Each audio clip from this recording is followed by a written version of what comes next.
नमस्कार दोस्तों, स्वागत है आपका अपने YouTube चैनल दीक्षित की दुनिया वन में। भगवान विष्णु जी कहते हैं कि कौन सी स्त्री के भाग्य में पुत्र नहीं होता और कौन सी स्त्री विधवा होती है। तो चलिए शुरू करते हैं आज की कथा। एक बार माता लक्ष्मी एक बार जय श्री राधे राधे। एक बार माता लक्ष्मी जी क्षीर सागर में भगवान विष्णु जी के पैर दबा रही थी। तो भगवान विष्णु जी के पैर दबाते हुए माता लक्ष्मी ने भगवान विष्णु जी से कहती है कि हे प्रभु, आज मेरे मन में 3 प्रश्न उठ रहे हैं। यदि इन तीनों प्रश्नों के उत्तर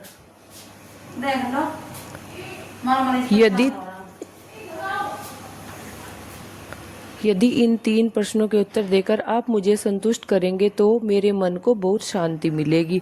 तब भगवान विष्णु जी कहते हैं कि देवी, आखिर तुम्हारे मन में से 3 प्रश्न कौन से हैं? तो माता लक्ष्मी जी कहती है, हे प्रभु, वह कौन सी स्त्री है जिसके भाग्य में संतान सुख नहीं होता है? और दूसरा प्रश्न यह है कि कौन सी स्त्री समय से पहले विधवा हो जाती है? और मेरा तीसरा प्रश्न यह है कि कौन सा श्रृंगार करने से स्त्री को स्वर्ग में स्थान प्राप्त होता है? मित्रों, तब क्षीर सागर में बैठे हुए भगवान विष्णु जी कहते हैं कि हे लक्ष्मी, यह तुम्हारे तीनों प्रश्न बहुत ही ज़्यादा महत्वपूर्ण हैं।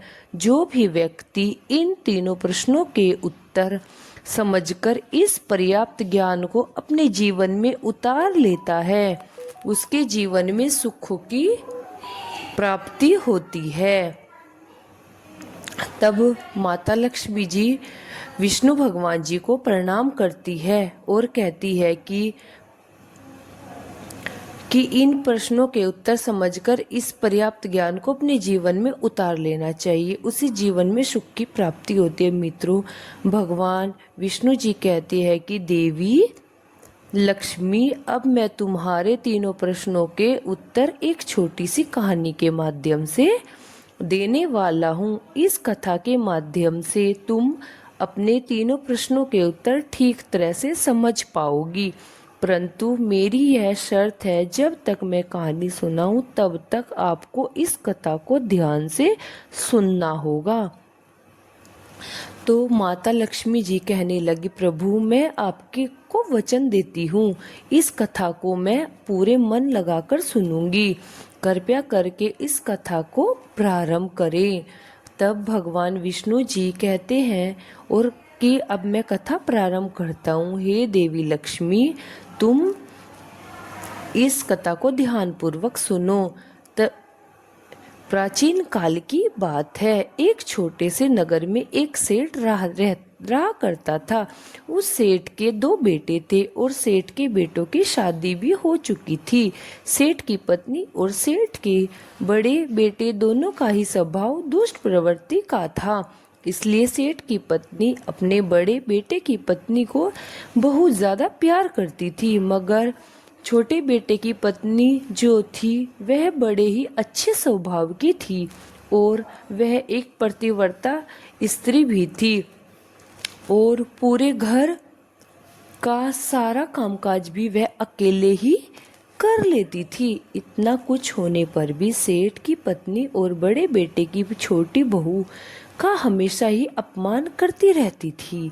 मित्रों, भगवान विष्णु जी कहते हैं कि लक्ष्मी, सेठ के बड़े बेटे की बहू को एक बेटा था और छोटी बहू को एक पुत्री थी।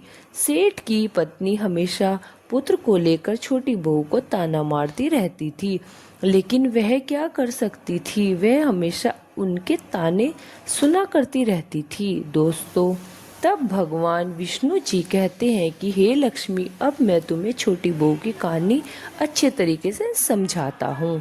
इस कहानी से तुम्हारे पहले प्रश्न का उत्तर तुम्हें प्राप्त होगा। तुम्हारा पहला प्रश्न है कि कौन सी स्त्री के भाग्य में पुत्र की प्राप्ति नहीं होती है। तब भगवान विष्णु जी कहते हैं कि देवी, उस सेठ की जो पत्नी थी वह पहले से ही बड़े दुष्ट स्वभाव की थी। उसके कुटिल स्वभाव से सभी घर वाले बहुत ही ज़्यादा परेशान थे, परंतु अपनी सीधी सीधी छोटी बहू को वह कुछ ज़्यादा ही परेशान किया करती थी। उसको सताने में उसको बहुत ही ज़्यादा आनंद प्राप्त होता था। सेठ के छोटे बेटे की पत्नी का नाम माधुरी था। बेचारी सुकन्या सुबह जल्दी उठ करके अपने कामकाज में जुट जाती थी। इतना करने पर भी सेठ की पत्नी की निगाहों में सुकन्या हमेशा खटकती रहती थी। एक दिन की बात है, माधुरी घर में झाड़ू पोछा लगा रही थी तो सेठ की पत्नी बोली कि तेरे हाथ में जान नहीं है क्या? क्या तू जल्दी जल्दी झाड़ू पोछा नहीं कर सकती? मैं मंदिर जा रही हूँ, मेरे लौटे कर आने से पहले तू भोजन बनाकर तैयार रखना और आते ही मैं उस भोजन को ग्रहण करूँगी। और सुन, अन्न का एक दाना भी बर्बाद ना होने पाए। बेचारी माधुरी कहती थी भी तो क्या करती, वह अपनी सास की बातों को सुनती रही। माधुरी के घर की साफ सफाई के बाद खाना बनाने में लग गई। खाना बनाते समय वह मन में सोच रही थी कि मैं इतना काम करने के बाद भी एक पल के लिए बेचैन की सांस नहीं ले पाती हूँ और मेरी सास हर समय मेरे काम में कोई न कोई गलती निकालती ही रहती है। माधुरी यह सोच ही रही थी कि जितने में दरवाज़ा खटखटाने की आवाज़ सुनाई पड़ी तो माधुरी ने सोचा कि अभी तो भोजन तैयार ही हुआ है, लगता है मेरी सासू माँ आज जल्दी ही लौट आई है।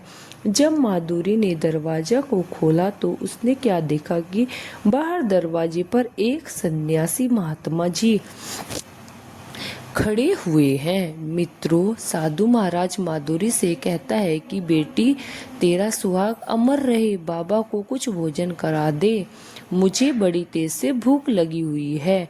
दर्शकों, भगवान विष्णु जी कहते हैं कि लक्ष्मी माधुरी सुशीला और संस्कारी थी। उसने सोचा कि साधु महाराज को भोजन करा दूं, परंतु यदि मेरी सास आ गई तो मेरी कोई खैर नहीं है। फिर कुछ देर सोच विचार करने के बाद उसने सन्यासी को भोजन कराने के लिए अंदर आने को कह दिया और उसी समय माधुरी के मन में विचार आया कि सास से डरना कैसा, यदि मेरी सास आ भी जाए तो मुझसे क्या कहेगी। मैं तो उनसे कह दूंगी कि मैंने अपने का भोजन अपने हिस्से का ही तो महात्मा जी को दे दिया है। भगवान विष्णु जी कहते हैं, हे लक्ष्मी। फिर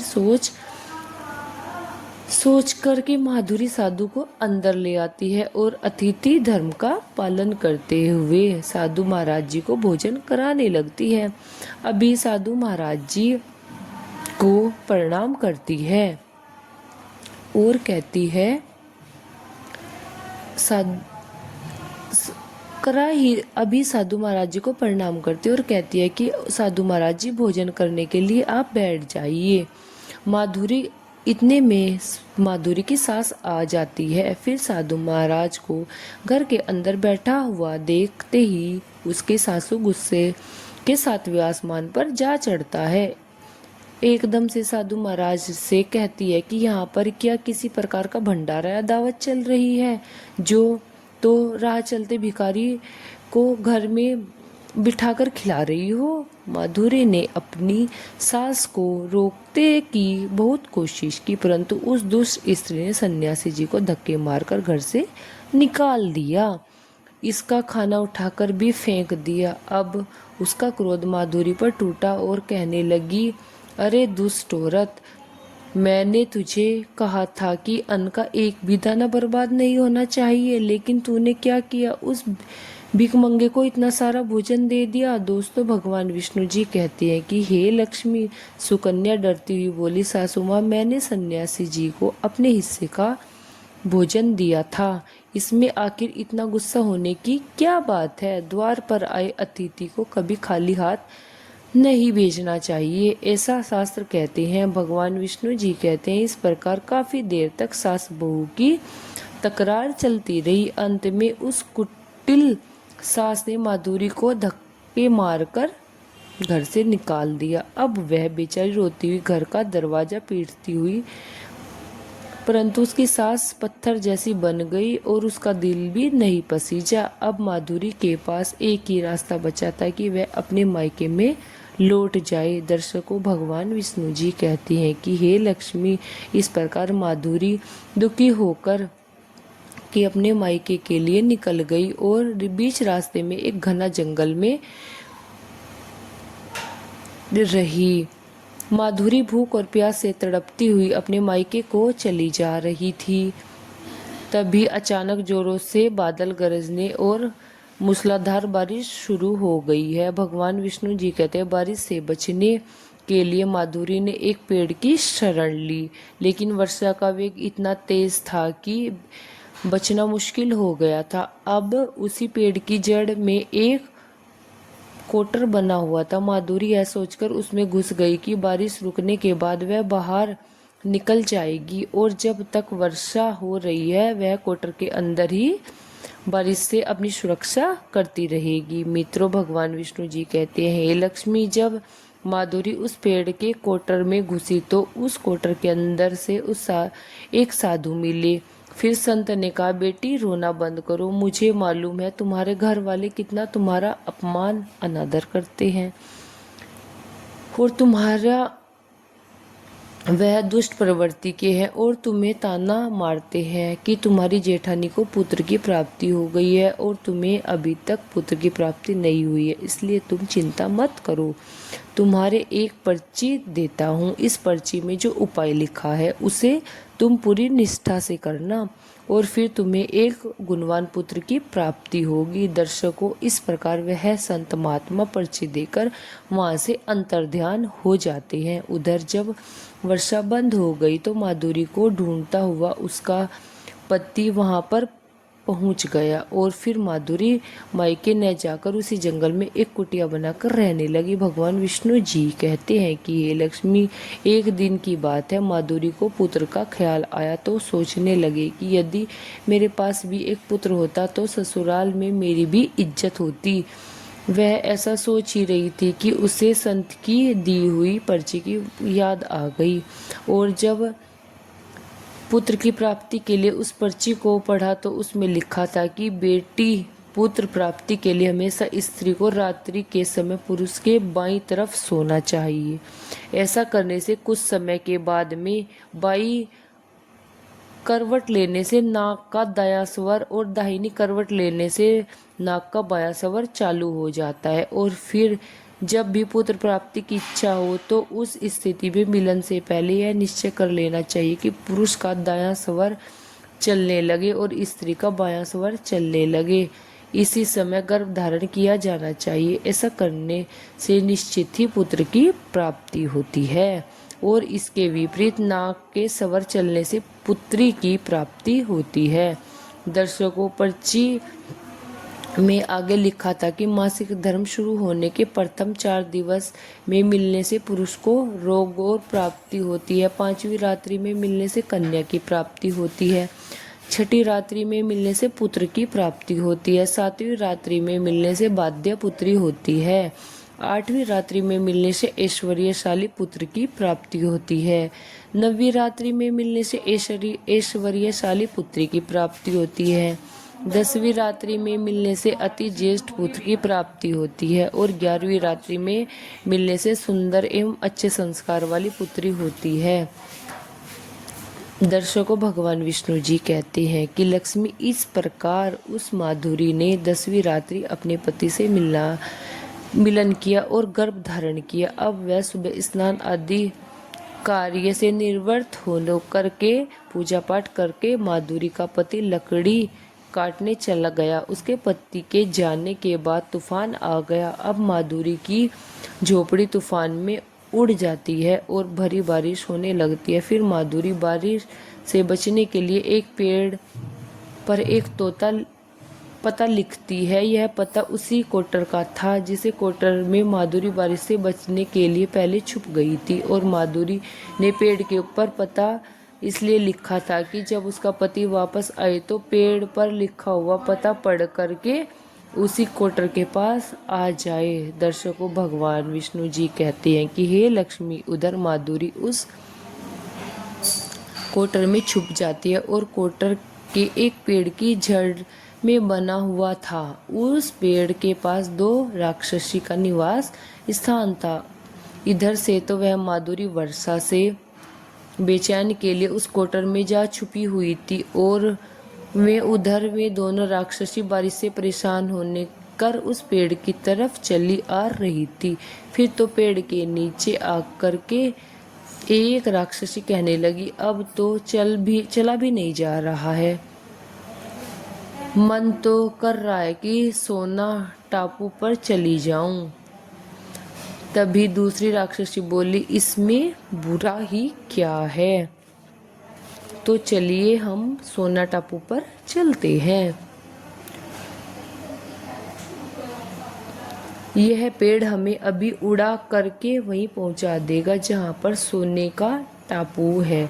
दर्शकों, ऐसा कहकर कि वह दोनों राक्षसी पेड़ की शाखा पर बैठ गई और पेड़ एकदम से उखड़ने लगा। उधर थकी हुई माधुरी कोटर में छुपी हुई थी। कोटर में घुसते ही माधुरी को नींद आ जाती है, लेकिन पेड़ के उखड़ने से लगने वाले झटकों से माधुरी की नींद खुल जाती है और पेड़ को उखड़ता हुआ देखकर वह एकदम से घबरा कर जाती है। दर्शकों, जब माधुरी ने कोटर से बाहर देखा तो पेड़ की डाल पर 2 राक्षसी बैठी हुई थी। अनंतः माधुरी ने परिस्थितियों के साथ समझौता किया और सोचा कि जो होगा अच्छा ही होगा। फिर कुछ देर की उड़ान के बाद में वह एक पेड़ पर सोने के टापू पर पहुंचा देती है। उधर दोनों राक्षसी को भूख लगी रहती है, इसलिए वह दोनों शिकार की तलाश में निकल जाती हैं। भगवान विष्णु जी कहते हैं, हे लक्ष्मी, उन दोनों राक्षसों के जाने के बाद सुकन्या कोटर से बाहर निकली और उसने चैन की सांस ली। अब जैसे ही माधुरी ने सोने का टापू पर फैली रेत को देखा तो एकदम से अचंभित हो गई कि यह रेत तो चमक रही है। और जैसे ही माधुरी रेत को हाथ में उठाया तो एकदम से चिल्लाने लगी, अरे यह तो सोने की रेत है। इसलिए फिर माधुरी ने अपनी साड़ी की आंचल में वह जितनी रेत बांध सकती थी उसे बांध लिया और पुनः आकर के उस कोटर में छिप जाती है। दर्शकों, भगवान जी विष्णु कहते हैं कि इधर तो माधुरी का उस कोटर में वापस जाना अच्छा हुआ, उधर दोनों राक्षसी भी पेड़ पर वापस आ जाती है और वापस आकर कहने लगती है कि आज तो भर पेट खाना खाकर के पूरी तृप्ति हो चुकी है। अब चलो वापस लौट चलते हैं जहाँ हमसे आए थे। और फिर इस प्रकार थोड़ी देर के बाद पेट को उठाकर उस स्थान पर पहुंचा देती है जहाँ से वह पेड़ को उखाड़कर लाई थी। भगवान विष्णु जी कहते हैं कि लक्ष्मी, वह माधुरी तब तक उसी कोटर में छुपी रही। तब तक किसी कार्यवश वह राक्षसी हंसी उसी पेड़ से नीचे आ गई और जैसे ही वह दोनों उस पेड़ से नीचे गई तो वैसे ही माधुरी सोने की रेत को लेकर कोटर से बाहर आ गई और मन में सोचने लगी कि इतना सारा सोना देखकर मेरी सासू माँ तो खुशी से पागल हो जाएगी और अब मैं अपने ससुराल वापस चली जाऊंगी। सासू माँ को इतना सारा सोना दूंगी, फिर वह मुझसे कभी भी नफरत नहीं करेगी और मुझे भी प्यार करने लगेगी। भगवान विष्णु जी कहते हैं कि हे लक्ष्मी, इधर तो माधुरी ऐसा सोच ही रही थी। तब तक माधुरी का पति माधुरी को ढूंढता हुआ उसी कोटर की तरफ आ जाता है। माधुरी अपने पति को सारी बातें बताती है और अपने पति के साथ वापस अपने ससुराल पहुंचकर अपनी सासू माँ से कहती है, देखो सासू माँ, मैं आपके लिए क्या लाई हूँ। और ऐसा कह करके वह सोना सारा अपनी सासू माँ को दे देती है। उसे सोने कैसे प्राप्त हुआ वह सारी घटना भी अपनी सासू माँ को बता देती है। भगवान विष्णु जी कहते हैं कि सोना लेने के बाद तो माधुरी की सास एकदम से क्रोधित होकर बोली, अरे मूर्ख औरत, तू बस इतना ही सोना लाई है, मैं होती तो बहुत सारा सोना लेकर आती। फिर अपनी सासू माँ की इस बात को सुनकर वह कहने लगी, माँ जी, हमारी 3 पीढ़ियों में इतना सोना काफ़ी है। तो सासू माँ कहने लगी, अरे मूर्ख, सोना भी काफ़ी होता है क्या? जितना हो उतना ही कम होता है। अब देख, मैं जाऊंगी और कितना सोना लेकर के आऊंगी। तब विष्णु भगवान जी कहते हैं कि हे लक्ष्मी, माधुरी में इतनी सासों को बहुत समझा, परंतु उस लालच दुष्ट स्त्री के समझ में एक भी बात नहीं आई। उसने माधुरी की एक भी बात नहीं सुनी और जाकर के उसी पेड़ में कोटर में बैठ गई। उधर वह दोनों राक्षसी जैसे ही पेड़ पर आई तो एकदम से वह पेड़ उखड़ने लगा। इधर से पेड़ उखड़ता हुआ जा रहा था, उधर माधुरी की सास मन ही मन बहुत ही खुशी हो रही थी कि आज मैं बहुत सारा सोना एक साथ फटक से ले आऊंगी। भगवान विष्णु जी कहते हैं कि उधर तो माधुरी की सास अपने मन में खुशियां मना रही थी। उसी समय एक राक्षसी कहने लगी, चलो आज स्वर्ण द्वीप पर न चलकर के मत्स्य द्वीप पर चलते हैं। आज मछलियां खाने का बहुत मन कर रहा है। और फिर जैसे ही राक्षसी ने मछलियों को खाने का मन बनाया, वैसे ही वह पेड़ दफ की तरह उखड़ चला। भगवान विष्णु जी कहते हैं कि हे लक्ष्मी, इस प्रकार राक्षसी की बहु बातें सुनने के कोटर में बैठी हुई लालची स्त्री समय पर संयम नहीं रख सकी और एकदम से बोल पड़ी, अरे तू सोने के टापू पर क्यों नहीं जा रही है? मत्स्य द्वीप मत जाओ, सोना टापू पर ले चलो। अब जैसे ही उस लालची स्त्री इतना आवाज दी तो राक्षसी में कोई कहने लगी, कोई जरूर छिपा हुआ बैठा है। और उन्होंने एकदम से जैसे ही कोटर में प्रवेश किया और जैसे ही उन दोनों राक्षसी लालची स्त्री को देखा तो एकदम से उसे उठा करके पेड़ के नीचे फेंक दिया और धरती पर गिरते हुई उस लालची स्त्री की मौत हो जाती है। अब जैसे ही सूचना उसके घर वालों को मिलती है तो उस स्त्री की पति यानी माधुरी का ससुर माधुरी के पास जाता है और उससे कहता है कि बेटी, मैं तो उसे पहले से ही समझा रहा था कि तू ऐसा काम मत कर, कभी भी किसी को लालच नहीं करना चाहिए और बहुत लालच करना बुरी बला होता है। वह बहु बेटियों की तरह होती है, उनको प्यार देना चाहिए, मगर उसने मेरी एक भी बात नहीं मानी। उसे उसके कर्मों का फल आज प्राप्त हो चुका है। भगवान विष्णु जी कहते हैं कि हे लक्ष्मी, उधर माधुरी अपने पति के साथ सुखपूर्वक जीवन बिताने लगी। फिर कुछ समय गुजरने के बाद माधुरी को एक गुणवान पुत्र की प्राप्ति हो जाती है और पुत्र की प्राप्ति के बाद माधुरी भी खुशी खुशी का ठिकाना नहीं रहता। वह भगवान का शुक्रिया करने लगती है। उधर सेठ के बड़े बेटे की बहू, जो हमेशा माधुरी को पुत्र को लेकर ताने मारती थी, जब माधुरी को पुत्र की प्राप्ति हो गई तो उसने धन की प्राप्ति भी हो जाती है। उधर सेठ के बड़े बेटे और बहू के दिन गरीबी से गुजरने लगते हैं तो सेठ की बड़ी बहू जाकर के माधुरी के आगे हाथ जोड़कर कहती है कि अपनी गलती के लिए माफ़ी दे दो। माधुरी एक बहुत ही दयावान स्त्री थी और वह बहुत ही मधुर संबंध वाली स्त्री भी थी, इसलिए वह अपनी जेठानी को माफ़ कर देती है और वह जो भी सोना लेकर आई थी उसमें से कुछ सोना वह अपनी जेठानी को भी दे देती है। इस प्रकार वह पूरा परिवार अच्छे से जीवन व्यापन करने लगता है। भगवान विष्णु जी कहते हैं, लक्ष्मी, इस प्रकार जब समय समय पर धीरे धीरे सुखपूर्वक व्यतीत होने लगा तो सेठ की बड़ी बहू को जो पुत्र था वह अवगुण था, इसलिए उसने सारा धन अवगुणों में बर्बाद कर दिया। और माधुरी जी का पुत्र हुआ था, वह बहुत ही गुणवान था। वह अपने जीवन में इतना आगे बढ़ा, उसने अपने माँ बाप का नाम रोशन कर दिया था। और फिर जब माधुरी को उसकी जेठानी का जीवन समाप्त हुआ तो माधुरी को स्वर्ग की प्राप्ति हुई और जेठानी को नरक में स्थान मिला। भगवान विष्णु जी कहते हैं कि लक्ष्मी, तुम्हारा पहला प्रश्न कौन सा था कि स्त्री के भाग्य में पुत्र नहीं होता?